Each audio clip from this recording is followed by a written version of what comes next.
श्री कृष्ण जन्मभूमि और शाही ईदगाह मस्जिद विवाद मामले में आज गुरुवार को इलाहाबाद हाई कोर्ट में सुनवाई हुई, जहां 3 घंटे तक चली इस सुनवाई में अदालत ने अपना फैसला सुरक्षित रखते हुए इस मामले की अगली सुनवाई के लिए 20 मई की तारीख तय की है।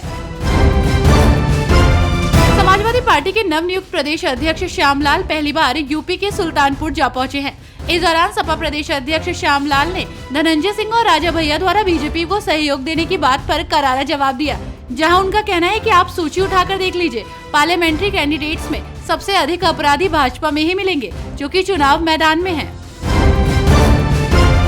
लोकसभा चुनाव को लेकर रायबरेली में गांधी परिवार एक बार फिर एकजुट होने वाला है। जी हां, राहुल गांधी, प्रियंका गांधी और सोनिया गांधी कल 17 मई को रायबरेली में एक विशाल जनसभा को संबोधित करने वाले हैं। समाजवादी पार्टी प्रमुख अखिलेश यादव भी इस जनसभा में शामिल होंगे।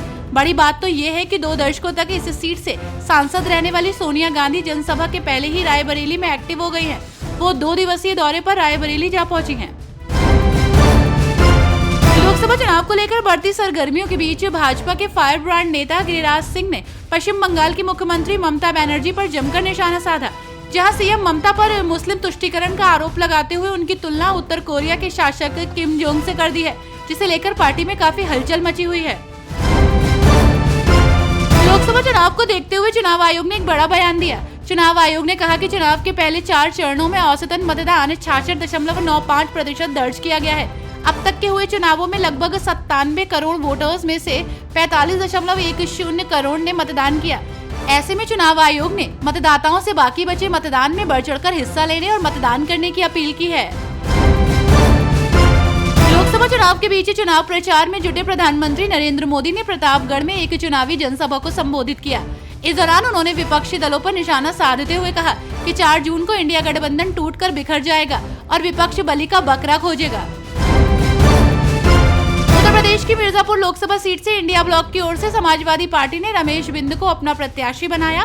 प्रत्याशी बनने के बाद रमेश बिंद ने बताया कि चुनाव जीतने के बाद मेरी प्राथमिकता होगी कि मैं मिर्जापुर के लोगों की समस्याओं का समाधान करूंगा और जनपद के अंदर टोल टैक्स से मुक्ति दिलाऊंगा। समाजवादी पार्टी के राष्ट्रीय अध्यक्ष अखिलेश यादव ने बांदा के अंतरा कस्बे में सपा प्रत्याशी कृष्णा पटेल के पक्ष में एक चुनावी जनसभा को संबोधित किया। इस दौरान बीजेपी पर निशाना साधते हुए कहा कि बुंदेलखंड की जनता ने जितना धोखा पाया है, उसी तरह से ये जनता बीजेपी के अहंकार को भी खंड खंड करने का काम करेगी। लोकसभा 2024 के लिए 4 चरणों की वोटिंग हो चुकी है, लेकिन अब 3 चरणों का मतदान बाकी है। ऐसे में राजनीतिक दलों के बीच एक दूसरे पर हमले का दौर जारी है।